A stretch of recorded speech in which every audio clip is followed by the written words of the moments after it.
Vocês estão bem mesmo? Eu quero compartilhar algo de Deus com vocês. Aí eu quero que você abra a sua Bíblia em Ruth, capítulo 1.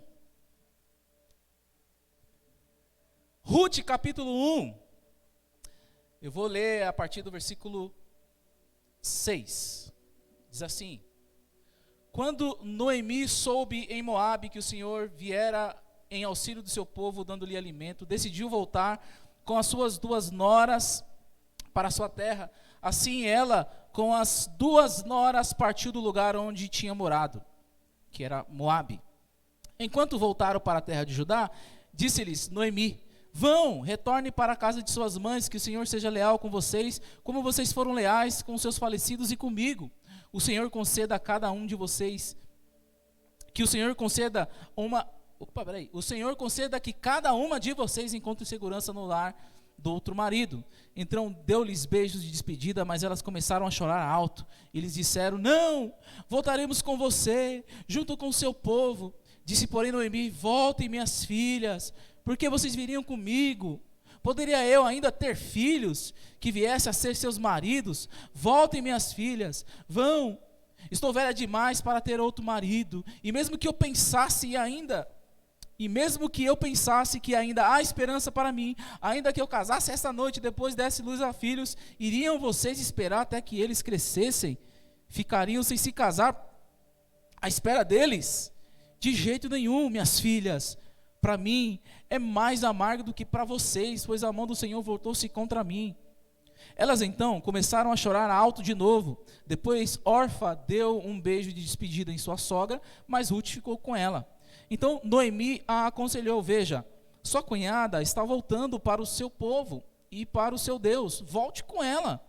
Ruth, porém, respondeu: Não insista comigo, que te deixe e que não mais te acompanhe. Aonde fores irei, aonde ficares ficarei. O teu povo será o meu povo e o teu Deus será o meu Deus. Onde morreres, morrerei, e ali serei sepultada. Que o Senhor me castigue com todo o vigor, se outra coisa que não a morte me separe de ti. Quando Noemi viu que Ruth estava de fato decidida a acompanhá-la, não insistiu mais. Prosseguiram, pois, as 2 até Belém. Ali chegando, todo o povoado ficou alvoroçado por causa delas. Será que é Noemi? Perguntavam as mulheres. Mas ela respondeu: Não me chamem Noemi. Melhor que me chamem de Mara, pois o Todo-Poderoso tornou a minha vida muito amarga. De mãos cheias parti, mas de mãos vazias o Senhor me trouxe de volta. Por que me chamam de Noemi? O Senhor colocou-se contra mim. O Todo-Poderoso me trouxe desgraça. Foi assim que Noemi voltou da terra de Moabe, com a sua nora Ruth, a moabita. Eles chegaram a Belém, no início da colheita da cevada. Amém? Feche seus olhos, deixa eu ter uma palavra de oração. Senhor, eu quero orar a Ti e Te agradecer por esse momento que nós paramos para ouvir a Tua palavra. O Senhor primeiro falou comigo, mas nessa noite que Teu Espírito Santo venha falar a cada coração que entrou aqui nessa noite. Cada coração que entrou aqui de maneiras diferentes, alguns felizes, alguns tristes, alguns com problemas, outros com situações desfavoráveis, mas eles estão aqui, Senhor. Vieram ouvir a Tua voz, que eu possa ser digno de ser usado por Ti essa noite, que o Teu Espírito Santo possa achar morada na minha vida hoje e me usar poderosamente para falar com esse povo. Senhor, que a Tua graça me ajude, que a Tua misericórdia esteja com as minhas mãos, em nome de Jesus. Amém? Irmãos, as adversidades da vida, as lutas, as tribulações e as desilusões nos deixam cegos durante a nossa caminhada. As adversidades, as lutas, as tribulações nos deixam cegos na nossa caminhada. Nos deixam cegos sobre o nosso passado. A gente não consegue enxergar o que Deus fez na nossa vida, ou o que Ele permitiu. Ele nos deixa cegos em relação ao nosso presente. A gente não consegue ver o que Deus está fazendo. E nos deixa cegos em relação ao nosso futuro. A gente não consegue enxergar que Deus pode realizar coisas grandes na nossa vida, na igreja, na salvação. A gente não consegue. Porque as adversidades, as lutas e as tribulações e as desilusões nos deixam cegos. Entretanto, Deus tem uma palavra para você hoje. Essa parte que eu mais gosto da mensagem. Deus tem uma palavra para você hoje. Embora as adversidades, as lutas, as tribulações e as desilusões nos deixem cegos, a palavra de Deus hoje é o seguinte: abra os seus olhos, é tempo de recomeçar. Você pode até entrado aqui, não enxergando muito bem, às vezes embaçado, o que é o Senhor, quem é Jesus, o que é uma igreja, o que é crente, o que é esse povo aqui. Mas Deus hoje quer abrir os seus olhos e recomeçar um novo tempo na sua vida. Abra os seus olhos, é tempo de recomeçar. Amém? Você está comigo aí, irmão? Mas como enxergar então um tempo de começo, ou um tempo de recomeço? Como é que eu enxergo? Se eu sei que as adversidades, que as lutas, que as tribulações e as desilusões nos deixam cegos, como é que eu faço para enxergar? Se agora eu sei que Deus quer que eu abra os meus olhos, porque é tempo de recomeçar, como eu faço para enxergar? Se eu fosse coach, eu diria 4 passos para você enxergar que é tempo de recomeçar. Se eu fosse coach, mas como eu não estou nessa linha aí, hoje eu quero falar com vocês sobre 4 ações. 4 ações. Não é da Bolsa de Valores, não é Bitcoin, não é nada disso. 4 ações que você precisa parar na sua vida para você enxergar, literalmente, que é um tempo de recomeço. São 4 ações. Se essas 4 ações você parar, cortar da sua vida, eu tenho certeza que você não vai ter dúvidas de se entregar a Jesus.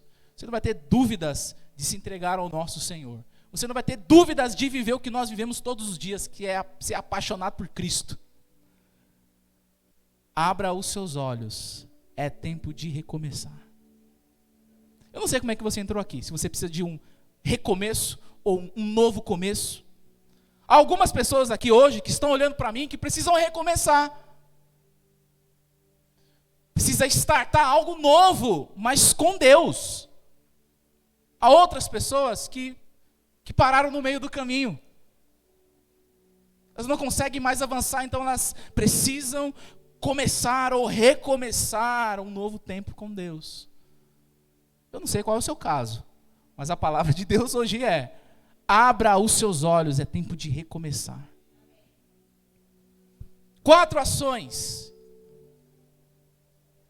Como enxergar o tempo de recomeço?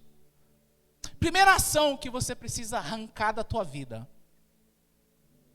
E essas aqui os neopentecostais adoram, mas eu vou explicar. Primeira ação: pare de aceitar precocemente, ou seja, não antecipe a decretação da derrota na sua vida. Se eu tivesse numa igreja neopentecostal, tinha crente voando. Porque essa é a frase predileta: decretar, determinar. Pare de aceitar precocemente a decretação da derrota. A sua vida não acabou. Olha o que diz no versículo 8, versículo 9.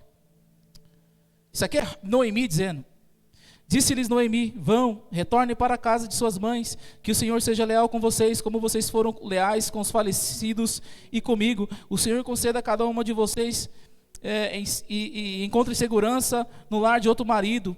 Então lhe deu-lhes beijos de despedida, mas elas começaram a chorar alto. O que está acontecendo aqui? Noemi estava vivendo um drama familiar. Há 10 anos ela estava morando num país chamado Moabe, porque há 10 anos atrás ela estava em Belém, a casa do pão, a terra do pão, onde Deus alimentava o seu povo. Só que teve uma crise lá, e um tal de Elimeleque, que era marido de Noemi, durante a crise, pegou a família e fugiu para Moabe. Ficaram 10 anos lá. Sabe o que aconteceu? Todos os homens da casa morreram. Ficaram só viúvas, Noemi, Orfa e Ruth. Um drama familiar, longe de casa, há muito tempo. Só que o problema de Noemi é que ela já estava se entregando. Vai vocês, vamos para lá, volta para casa de vocês, volta lá, ó, arrumem outro marido, sabe, ó, acabou, sabe, já não dá mais. E muitas vezes nós estamos assim. Você sabia que muitas vezes nós estamos assim? Tem um tempão para viver ainda. Principalmente jovens, né? O Mateus se batizou ontem, 12 anos de idade. Meu Deus, se tu reclamar porque você não tem um PlayStation 5, pode parar. Pode parar por aí. Né? 12 anos, você vai comprar o PlayStation 20 quando você tiver maior de idade. Mas muitos de nós estamos entregando os pontos, entregando a família. Não, esquece. Sabe quando você vai evangelizar alguém? Não, nem vem na minha casa. Não, eu quero orar pela sua família. Eu quero orar por você. Não, você não sabe.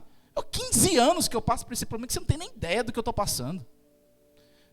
Estão entregando, estão decretando a derrota na vida, derrota na família, por conta de uma adversidade. Mas a palavra de Deus para você é o seguinte: abra os seus olhos.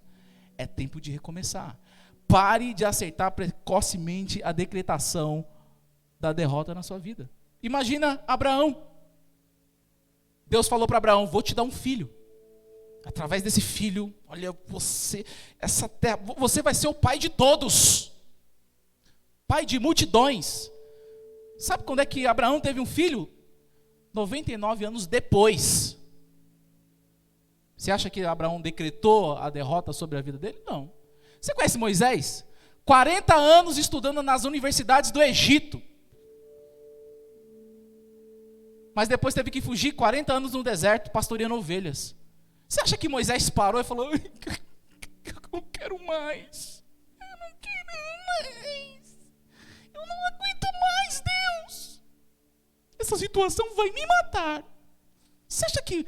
Você sabe o que ele fez? Ele ouviu a voz de Deus, voltou para o Egito e fez algo que está escrito na história da eternidade. Deus usou esse homem com uma vara de um cajado de um pastor de ovelhas para fazer a maior libertação da história de Israel. Você lembra de José? O sonhador. Deus deu um sonho para ele. Os irmãos o venderam como escravo.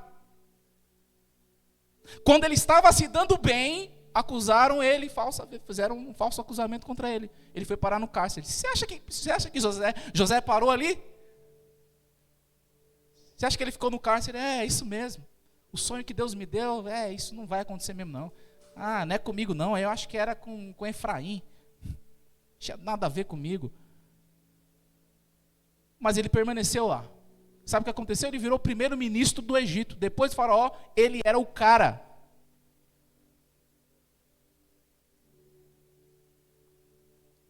O que você tem decretado sobre a sua vida? O que você tem falado sobre a sua vida? Não decrete a derrota sobre a sua vida, não decrete derrota sobre a sua família, não decrete a derrota no seu casamento, não decrete a derrota sobre os seus filhos, não decrete a derrota, decrete Jesus. Sabe o que você precisa decretar na sua vida? Não é chegar na frente de uma concessionária e falar: eu decreto, eu determino esse carro sobre a minha vida. Não, você tem que chegar na sua casa, entrar na sua casa e falar: eu decreto, essa casa aqui vai ser de Jesus. A minha família vai ser de Jesus. Os meus filhos vão seguir os passos de Jesus. Você precisa decretar Jesus na sua casa. Não é decretar derrota. Irmão, derrotado já está o Brasil aqui tem mais de 200 milhões de pessoas. Não dá. Não dá, gente. Tem muita gente já com senso de derrotar. Eu não quero ver vocês assim, não. Eu quero chegar aqui na igreja e ver você assim, ó. Maravilhosa graça. Porque eu não vou decretar derrota sobre a minha vida. Eu posso chegar aqui chorando. Eu posso chegar aqui desanimado, até triste, sem dinheiro, sem emprego. Está tudo dando errado na minha casa. Mas eu decreto Jesus na minha casa. Jesus na minha vida. Agora está muito ruim, mas logo melhora. O choro dura uma noite, mas a alegria vem pela manhã. Eu estou olhando para o amanhã, esquecendo-me das coisas que para trás ficam, prossigo para o alvo. Eu olho para cima, eu olho para Cristo. Decrete Jesus na sua vida, decrete Jesus na sua família, decrete Jesus na sua casa. Pare de aceitar precocemente a decretação da derrota. Abra os seus olhos, é tempo de recomeçar. Se tu entrou aqui com sentimento, com síndrome de derrotado, irmão, você vai sair daqui hoje decretando Jesus sobre a sua vida. Sou mais derrotado. Derrotado é o cão é derrotado. O tal do Satanás é derrotado, o diabo, ele é um derrotado, irmão, ele já acabou, ele não tem chance. Não vai ter um tribunal do céu para julgar a causa de Satanás, dizendo, então aqui o Satanás, cadê os anjos, querubim, traz aqui as provas, está aqui, ó, ele converteu terça parte do céu, mas ele estava triste, coitado dos diabos. Vamos dar uma chance para ele. Não vai ter chance, ele é derrotado. Por isso você precisa decretar Jesus sobre a sua vida, porque Jesus venceu a morte, venceu o diabo, venceu tudo. Aleluia! Segunda ação, pare de limitar o poder de Deus. Entendeu? Pare de limitar o poder de Deus. Olha o que diz aí no versículo 11 ao 13. Diz, porém, Noemi, voltem minhas filhas, porque viriam comigo. Poderia eu ainda ter filhos e viesse a ser seus maridos? Voltem minhas filhas, vão. Estou velha demais para ter outro marido. E mesmo que eu pense que ainda há esperança para mim, ainda que eu me casasse esta noite, depois desse filho, iriam vocês esperar? Ficariam sem se casar? De jeito nenhum, minhas filhas. Oh, Noemi, me ajuda, Noemi. Noemi também não está me ajudando aqui hoje. Quando Noemi faz isso, ela passa a limitar o poder de Deus. Quando ela diz que não há mais nada a ser feito. Quando você diz que não há nada mais a ser feito, você está limitando Deus. Você está dizendo, não, esquece. Já conversei com pessoas que têm parentes que você fala, rapaz, não tenta não, porque isso aí não vai dar certo não. Limitando o poder de Deus. Noemi estava despedindo das noras, dizendo, olha, esquece esse negócio aí, ó, não há, mesmo que, olha o que ela diz, mesmo que eu soubesse que há esperança para mim. Olha só o que ela diz. Mesmo que se eu soubesse, tivesse esperança, para mim não ia dar certo. Limitando o poder de Deus. Não limite o poder de Deus. Quem limita o poder de Deus fica cego sobre o futuro. Mas quem tem esperança é renovado dia após dia e passa a enxergar um novo tempo. Um tempo de recomeço. Noemi devia olhar para aquela situação dizendo, olha, estou voltando para Belém porque Deus começou a abençoar Belém de novo. Vai vir um novo tempo. Era esse sentimento que era para ela ter. E é esse sentimento que nós muitas vezes estamos deixando passar.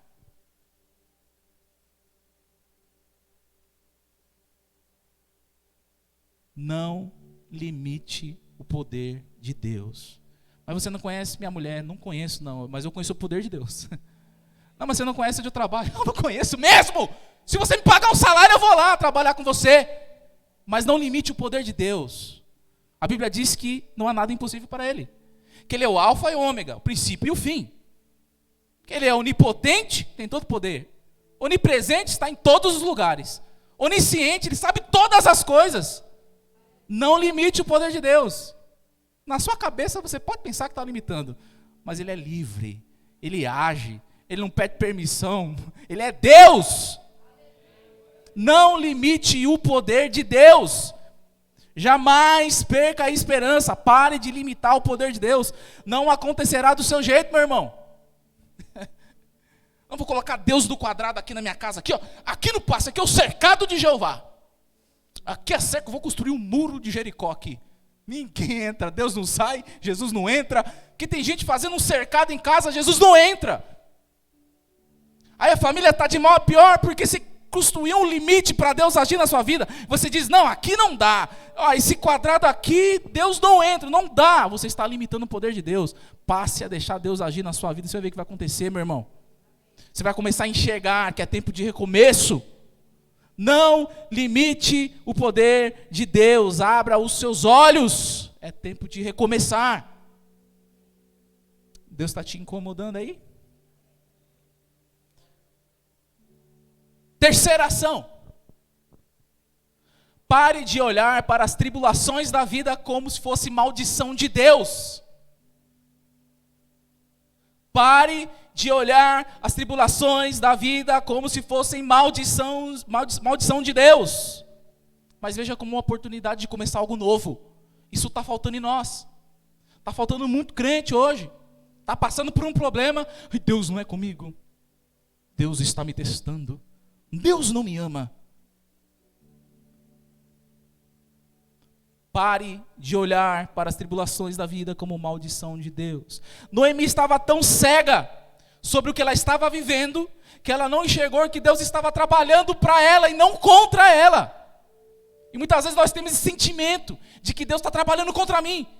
Porque olha só, olha o requisito, olha o currículo do crente. Eu sou dizimista, primeiro ponto que ele coloca, né? Que é para contar fatos, não argumentos. Eu sou dizimista. Eu sou ofertante na casa do Senhor. Coloco na casa do Senhor, que é para dar ênfase. Que eu sou crente mesmo, sou crente bom. Sou dizimista na casa do Senhor. Isso não é em qualquer lugar, não. Eu sou crente, eu sou fiel. Eu estou lá no culto da oração das irmãs. Eu estou lá no quinta com provérbios. Eu estou lá no quinta com renovo. Eu estou lá no quinta com carro zero. Eu estou na quinta com todo mundo. Eu estou na quinta com o irmão Walter na bateria. Eu estou na quinta da profecia. Estou na quinta. E aí olha só o que eu estou vivendo. Não é possível. Deus está contra mim. Se Deus é por mim, Ele será contra mim. Você muda até o versículo da Bíblia. Se Deus não é por mim, Ele será contra mim. Pare de olhar para as tribulações da vida como maldição de Deus. As tribulações da vida são para nós amadurecermos para um tempo que Deus está preparando para nós. Há um tempo para nós vivermos com Deus especial, que se nós vivemos agora, a gente sai da igreja, a gente desvia, a gente não quer saber de Jesus, mas acabou. Por isso algumas tribulações, algumas situações, algumas adversidades, elas aparecem na nossa vida para nós amadurecermos. Deus quer te ver maduro, meu irmão. Estava conversando com um profeta essa semana pelo WhatsApp. Ele estava contando um exemplo sobre como ele queria explicar sobre finanças na igreja. E ele disse que deu um exemplo assim: olha, eu sou pai, tudo o que eu tenho é da minha filha. Da minha filha? É filha que você falou, né? Filha. Já revelei o profeta, não era para ter revelado o profeta, né? Tá bom, deixa. Não vai ter corte do YouTube, não. Deixa quieto. Tudo que eu tenho é da minha filha. Só que se eu der para ela agora, ela não tem maturidade, irmão. Dá R$1.000 na mão de uma criança de 2 anos. Ela vai comer com macarrão, R$1.000. Ela vai pôr fogo, vai amassar com a massinha, vai pegar a canetinha, e tudo riscado, picotado com tesoura, porque não tem maturidade, não vai dar certo. E é por isso que muitas coisas não acontecem na nossa vida, irmão. Por isso que eu não gosto de ver crente triste por coisas que não recebeu. Eu perguntei, mas você está maduro para receber isso aí? É a primeira pergunta que eu faço. Você está pronto para receber isso que você está pedindo de Deus aí? Deus te prometeu, mas e aí, você está pronto? Irmão, eu recebi uma profecia que ia ser pastor, eu tinha 16 anos. Sabe como que eu saí do culto? Achando que era pastor. Ô, irmão, eu achei que era pastor. Eu saí, irmãos, eu meti as caras, como dizem por aí. Eu fazia culto no lar. Eu carregava a multidão comigo, você não tem ideia de como é que era. O Leandro não está aqui hoje, mas se ele estivesse aqui, ele ia confirmar. O Leandro, para você ter ideia, eu ganhei ele para Jesus na escola. E aí um dia a gente estava fazendo evangelismo na rua, panfletando, eu falei, vamos, coração queimando por Jesus, vamos fazer evangelismo. Aí o irmão dele apareceu, o que estão fazendo aí? Está evangelizando, mas o que é isso? Não, vem aí que você vai ver o que é. O irmão dele, que não era nem crente, começou a evangelizar com a gente e agora está crente, né? Está casado, está lá, está na outra igreja lá, lá em Osasco, está crente. Mas eu achava que, eu fiquei frustrado, porque não acontecia. Ninguém me chamou para me consagrar, ninguém colocou a mão em mim. Só tinha confirmações, todo lugar que eu ia falava a mesma coisa. Eu falei, tá, mas quando é que é esse negócio aí? Eu não estava pronto, irmão. Eu tinha vontade, eu tinha fôlego, eu podia ir, eu podia gritar, eu podia cantar, eu podia evangelizar, mas não estava, eu precisava ser lapidado por Deus. Precisava chegar um tempo de maturação para Deus falar, agora é a sua hora, meu filho, vai. E muitas vezes, meu irmão, você está triste por coisas que você está desenganado, irmão. Tem coisas que não vai chegar agora na sua vida, você precisa chegar a um tempo de amadurecimento. Deus tem muitas coisas para nos entregar como igreja, como crente, como salvo. Imagina se Deus me dá 200 pessoas aqui. Irmão, a gente não tem nenhuma equipe de louvor direito, eu tenho que ministrar o louvor, que fica todo perdido aqui, tocando contrabaixo, ministrando louvor. Você acha que Deus vai colocar 200 pessoas aqui? Vai ser um horror. Você vai falar, meu Deus, eu vou ter essa igreja, não. Não tem sala para 50 crianças, irmão. Não está no tempo. Mas vai chegar o tempo. Vai chegar o tempo que essa igreja vai explodir de gente. Vai chegar o tempo que as coisas vão começar a acontecer na sua vida. E quando eu começar a acontecer, e alguém for conversar com você, falar, não, é porque eu não estava preparado, mas agora Deus me preparou. Eu estou preparado. Não veja as tribulações como maldição. Da mesma forma, Jesus faz conosco. O tempo todo, Jesus permite adversidades, lutas, tribulações e até desilusões que acontecem para que nós possamos ir para outro nível. Aí agora eu estou usando um negócio de coach aqui. Ir para o próximo nível, para o nosso level. Muitas vezes Deus ele permite, porque Ele quer que nós chegamos lá com Ele espiritualmente.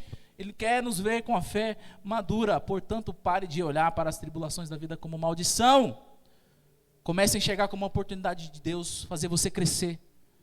Irmão, quando estiver difícil, você fala, Deus está me fazendo crescer.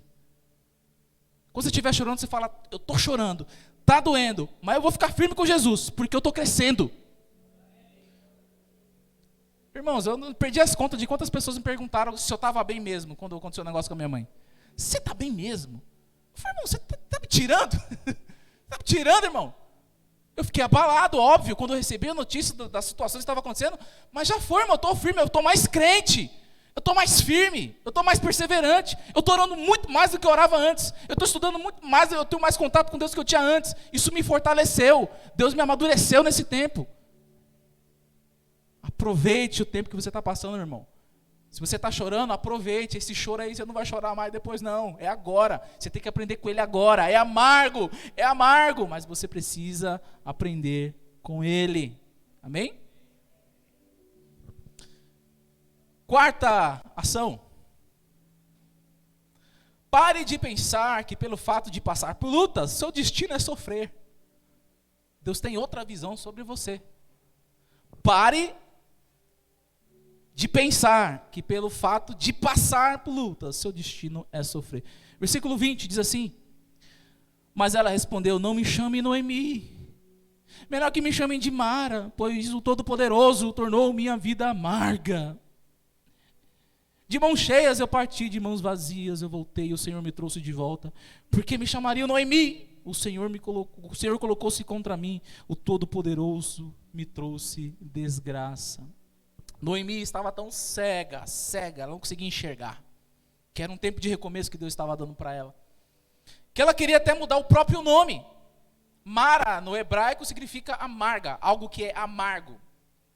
Que não é nem doce, nem salgado, é amargo. Você já comeu alguma coisa amarga? Fica aqui assim, né? No canto assim, fica... Você quer logo pegar água, né? Fica um negócio estranho. Ela queria mudar o nome. Porque ela sentia que a sua vida estava amargurada pelas lutas que ela havia enfrentado. Dá para entender. Imagina todos os homens da sua casa morrerem. Como é que você se sentiria? Só que ela estava querendo mudar o status. Se ela estivesse hoje aqui, ela iria para o Facebook mudar lá. Noemi mudou-se para Mara. Se entrar no Instagram, perfil novo, @Mara. Não é assim? Você entra na bio, está lá, perfil novo, hackeado, outro perfil, esse perfil novo. Se Noemi tivesse aqui, essa seria a atitude dela. Mudar de nome, mudar de cidade. Isso acontece até hoje, irmãos. Muitas pessoas têm vivido experiências horríveis na vida pessoal, na família, com os filhos, no casamento. E, por incrível que pareça, até nas igrejas. Até nas igrejas. Pessoas têm tido experiências horríveis dentro da igreja. E aí quando você vai evangelizar, eu volto para lá nunca. Não, mas é outra igreja, a igreja é diferente. Que igreja é tudo igual? Uma vez, eu fiquei tão nervoso com essa afirmação, que uma vez aqui na igreja, vocês vão lembrar, que um pastor bem famoso na internet falou que estava proibido o celular dentro da igreja. Não sei se vocês lembram disso, um pastor famoso. Eu falei, aí os crentes acharam, o quê? Pega todo mundo o celular aí, Minuto Mídias, pega a senha do Wi-Fi aí, todo mundo se conecta aí, tira foto. Que negócio é esse? Irmãos, não existe, a igreja evangélica não é a igreja católica que tem um centralizado poder, que tem um papa. Papa manda em tudo. As igrejas católicas são assim, ó, centralizadas. A igreja evangélica não é assim. Só que algumas igrejas, megas igrejas famosas, estão queimando o nosso filme por aí. Então quando você vai evangelizar alguém, não vou para a igreja nada. Está indo lá para a igreja, Wesley? Cadê o dízimo? Está no bolso aí? Já preparou o dízimo, hein? Irmão, cadê os envelopes? Cadê os envelopes? Irmão, vocês já foram zoar também? Eu já fui. Você está indo para a igreja? Não esquece os envelopes. Miseráveis, né? Para zoar, o bicho é bom. Para vir para a igreja, o bicho escapa. É liso. Os meninos são lisos para vir para a igreja. Infelizmente, tem acontecido isso. E muitas vezes nós passamos por tantas coisas que a gente não consegue enxergar que é um tempo de recomeço. Porque nós somos machucados. Nós somos tão feridos ao ponto de nós trocarmos Jesus por qualquer outra coisa. Como assim? Você troca Jesus por qualquer outra coisa? Mas por que você não quer mais Jesus? Não sei, sabe? O pastor. O que tem a ver o pastor com Jesus? Tem 1 bilhão de pastor no Brasil. Vai achar a igreja, rapaz. Não, porque o ministro de louvor canta as músicas lá, sabe? Não faz sentido. Que isso, meu povo? Pega um fone, irmão. Pega um fone. Vai pôr um fone. Fica louvando a Deus em casa. Eles trocam Jesus por nada. Trocam a mulher por outra. Troca a família por outra. Abandona os filhos. Porque pensam que aquela luta, porque eu passo por isso, meu destino é isso. Isso mesmo, não deu certo, nunca mais vai dar certo. Meu ministério não deu certo, então nunca mais vai dar certo. A minha vida nunca deu certo. Olha só como que é a minha vida. Olha, desde 1830, quando o meu tataravô, ele era pobre, todo mundo era pobre, meu tio era pobre, então eu serei mais pobre ainda. Eu estou destinado, irmão, não existe maldição hereditária. Quem ensinou essa bobagem está mentindo, não existe isso na Bíblia. Não existe maldição hereditária. Seu pai pecou, ele vai tomar conta da vida dele, ele que vai responder. Não é porque seu pai pecou que você vai receber a injustiça sobre a sua vida. Não tem nada a ver, irmão. Uma coisa é uma coisa, outra coisa é outra coisa, como diriam os meus amigos. Abra os seus olhos. É tempo de recomeçar. É triste, né? Tem um texto aqui da Bíblia que eu quero ler para vocês. Eu quero ver se vocês lembram dele. É forte, viu? Forte, esse aqui é forte. Esse aqui é forte. Segunda carta de Paulo a Timóteo 3,12. Diz assim: de fato, contra fato não há argumentos. De fato, todos é todos, todo mundo, todos, que desejam viver piedosamente em Cristo Jesus, é em Cristo Jesus, guarda esse detalhe, serão perseguidos. Alguém quer aceitar Jesus como Salvador? Quem quer se reconciliar aqui com Jesus? A Bíblia está dizendo aqui que você vai ser perseguido, irmão. Graças a Deus que a gente não está no mundo islâmico, porque lá, ser crente, você já sabe como que termina a história. Mas olha o que a Bíblia está dizendo. Irmão, eu não vou enganar vocês, nunca vou enganar vocês. Vocês estão vindo para a igreja, estão se aproximando de Jesus, vocês querem Jesus, se prepare, irmão. Vida com Cristo é um negócio sério, é comprometimento, é compromisso, é estar firme, é estar perto, porque as dificuldades virão, as adversidades virão, as lutas virão, as tribulações virão e as desilusões principalmente virão. Ao tempo todo nós somos enganados. Elas virão, mas se você estiver firme com Cristo, se você estiver firmado na rocha, vai bater o vento, vai passar o furacão Katrina, e você vai estar firmado na rocha que é Cristo. O vento pode até dar uma balançada na casa, a chuva pode até molhar o telhado, passar pela calha, dar uma goteira dentro de casa, mas você vai estar firmado em Cristo. Abra os seus olhos. É tempo de recomeçar. As adversidades da vida, as lutas, as tribulações e as desilusões nos deixam cegos. Mas se você tirar da sua vida essas ações, parar de aceitar precocemente a derrota, parar de limitar o poder de Deus, parar de olhar para as tribulações como se fosse uma maldição, parar de pensar que pelo fato de passar por luta o seu destino é sofrer.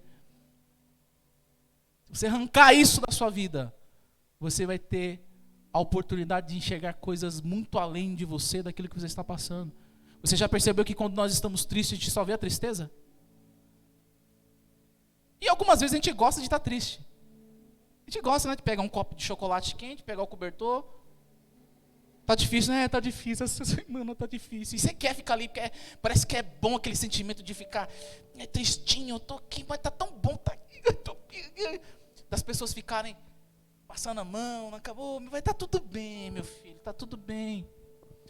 Mas chega uma hora, meu irmão, que você precisa vislumbrar o futuro, enxergar o que Deus tem para você, e hoje é tempo de recomeço. Vocês lembram do profeta Abacuque? O profeta Abacuque, chamado de profeta menor, porque ele escreveu pouquinho, né? O profeta maior é aquele que escreveu bastante. O profeta menor é aquele que escreveu um pouquinho. Ele escreveu um pouquinho, mas ele viveu num tempo de injustiça total. Aí Abacuque 1 diz assim: até quando, Senhor, eu vou gritar violência? O Senhor não está me ouvindo. Ele começa a fazer uma oração e Deus responde. Cuidado, viu? Deus está ouvindo a sua oração, Ele responde, viu? Amém? Amém. Deus está ouvindo a sua oração, irmão. A resposta chega, mas não é a resposta que Ele queria. Deus falou: não, eu estou ouvindo, eu estou vendo que o povo está cometendo injustiça. O sacerdote tudo fazendo tudo errado. Quem é rico está roubando os pobres. Não tem problema, estou enxergando isso. Está vindo a minha ira, a minha destruição está vindo aí. Eu vou cuidar desse povo aí, vou cuidar de vocês. Abacuque, fica tranquilo. Mas, Senhor, como é que você vai fazer isso? Eu vou trazer um povo do norte. Vou trazer os babilônios aqui, os caldeus. Eu vou destruir tudo. Abacuque fica desesperado. Meu Deus, Senhor, o que você está querendo dizer com isso?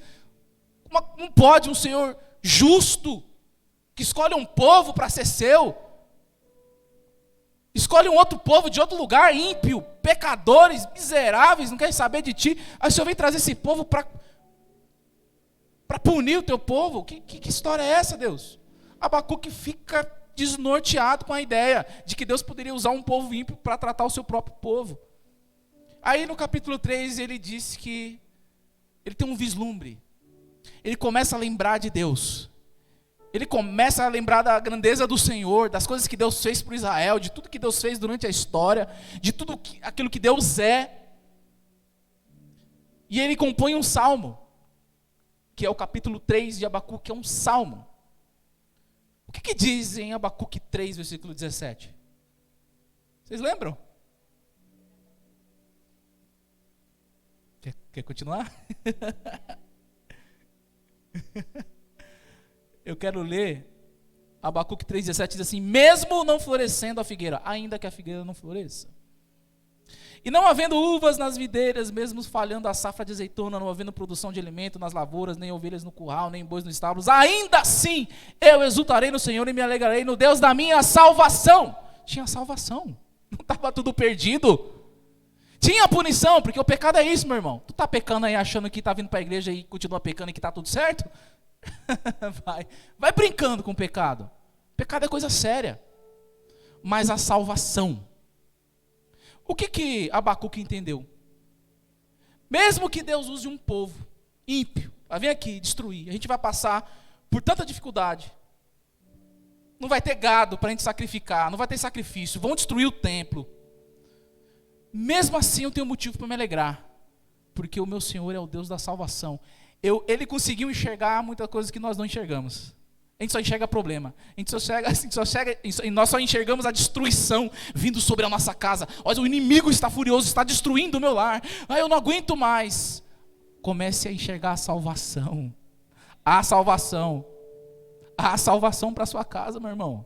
A salvação. A salvação. Não me olha assim não, a salvação para o seu lar.